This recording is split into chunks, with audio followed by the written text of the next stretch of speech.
62nd chapter of the book of Yeshayah, Leman Sion lo echesheh, uleman Yerushalayim lo eshkot. For Jerusalem, I will not be silent. For Jerusalem, I will not be still. Ad yetzei kanogat staka vishuata kilapid yivar. Until her victory emerges gloriously and her triumph like a flaming torch. Right? I will continue. You could say it's Yeshayah saying it. You could say it's God saying it. Right? There's not going to be any peace. I have the itch. I have the bug. I need to speak. I need to talk. I need to tell you it's going to happen. It's somebody who's excited about something and they just want to talk about it. They can't be silent from it. They have to do everything to make it happen. So Yeshayah is saying, I'm going to keep talking about it. I'm not going to remain quiet. This is going to happen. V'ra'u goyim tzidkeich v'chol melachim kivodeich v'korei lach shem chadash asher pi Adonai yikavenu. The nations will see your victory, and all the kings will see your glory and respect you, and they will call you by a new name that God gives you. Think about in the Torah, go back. Yaakov, Yisrael. Yaakov was the name that he was given. What did Esav say about Yaakov? Why was he given the name Yaakov? Because he's shrewd, he's sneaky. And he did trick Esav 2 times with the bracha, and he tricked his father to get the firstborn bracha. But what does God say to him later? No, we'll call you Yisrael. We're not going to call you tricky and confusing, and what are we going to call you? Yisrael, like Yashar, for being straight. Yeah, you might have done some things wrong when you were little, but you've straightened it out. So I think back to that when I think of this pasuk.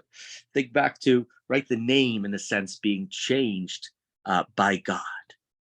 V'hayita ateret tiferet biyad Adonai, and you will be, again, we have the word like pe'er, like in the last chapter, for glory, or for means a turban, and you will be the glorious crown in the hand of God. Utsnif melucha b'kaf Elohayach, the royal diadem in the palm of your God. Right, you're going to be the thing. You're the showpiece that God is showing everybody. You're the hope diamond or whatever it is. Lo ye'amer lecha od azuva. Ula artseich lo ye'amer od shemama, ki lach yikarech heftziva, ula artseich be'ula, ki chafetz Adonai bach va'artseich tibael. No more will you be called forsaken, right? Azuv, left. Your land won't anymore be called desolate or empty. Mark Twain, right? Think about the writers who wrote about Jerusalem or Israel and how desolate it was. Nobody says that anymore. But rather, what will it be called? Something that I desire, Chefziba, and your land will be called Be'ula. Like the Baal means married. It'll be married. It's like a partnership, because God takes delights in you, and God, in a sense, is the partner of your land. Kival Bachur Betula, just as a youth, just as a young man goes and marries and is intimate with a young woman, Yivaluch Banaich, your sons, this will happen to your sons, Umasos Chatan al Kala, Yasis Alayich Elohayich. And just as the bridegroom rejoices over his bride, so will your God rejoice over you. Right? Those are words that we know, not the exact same words. Yasis Alayich Elohayich, Kimsos Chatan al Kala. That's the same idea that's given in this verse. And here we have another song in the next verse actually as well. Al chamotayich Yerushalayim, in verse 6, pasuk vav. Hifkadati shomrim kol hayom v'chol halayla. Tamid lo yecheshu hamazkirim et Adonai al dumi lachem. Upon your walls, Jerusalem, I have set watchmen day and night. They will never be silent. They will mention, they will remember God. They will take no rest. And there are all sorts of different opinions. Who are these watchmen? There are those who say, the rabbis, the midrash, understand as being malachim, as being angels that are constantly remembering God and mentioning to God that the destroyed Jerusalem needs to be rebuilt. Terachem Sion, right? God, you have chosen Sion, you've chosen Zion, you should return it. There are those who say that what it means is it refers to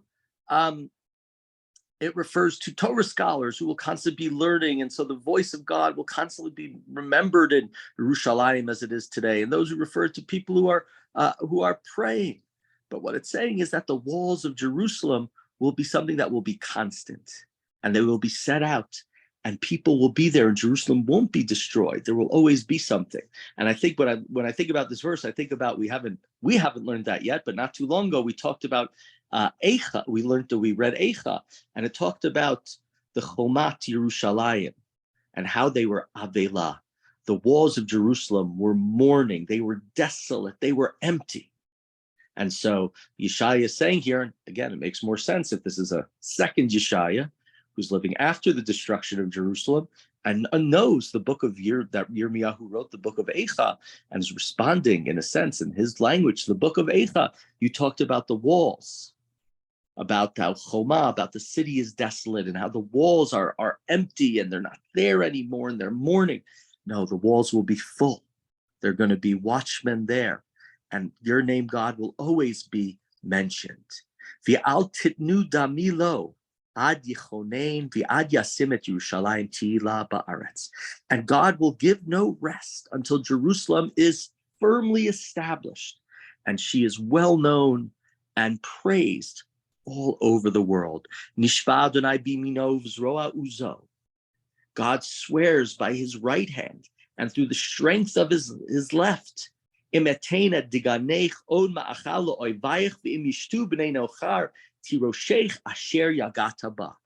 longer will it happen. It won't happen ever again that your grain will be given to your enemies for food, or that foreigners will drink your wine for which you have labored. Right? Think back to the second paragraph of Shema, where we talk about Dagan, Tirosh, Yitzhar, all of them many times in the Torah, the wine, the oil, the grain that will come to you in the land of Israel if you listen to God. Well, you're going to work, perhaps, and you will be getting the benefits of those labors. It won't go to others. Because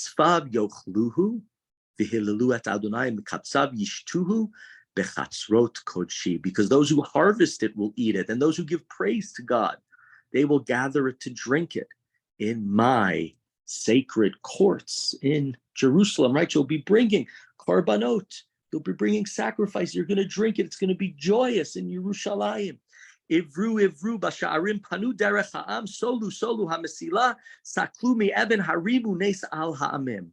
So pass through, go through the gates, clear the road for the people, build up, right? You go to Yerushalayim today on the highway from Tel Aviv, it's terrible. They built a second road. There's so many people who are coming in. We need the roads to be bigger. Just got back from California, right? Doesn't matter. They could build 20 lane highways and still be full of traffic.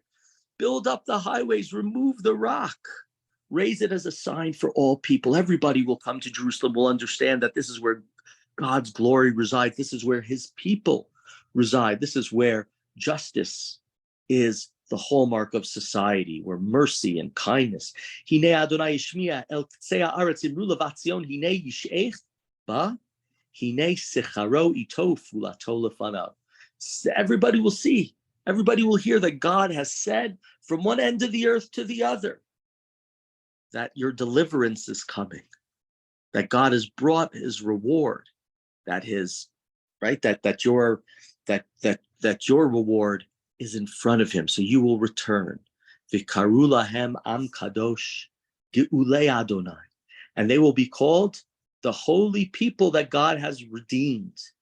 V'lachi karei derusha ir lo ne'ezava, and you will be called, referring to, in a sense, to Jerusalem, the city that is considered, that is sought out, right? The lidrosh, to inquire, the city that is inquired, the city that is never forsaken, that is never left alone, never abandoned, the city that was abandoned for so long. And think back historically. So, for example, obviously there were many Muslims living in the city, and there were many Christians who wanted to take it back from the Muslims.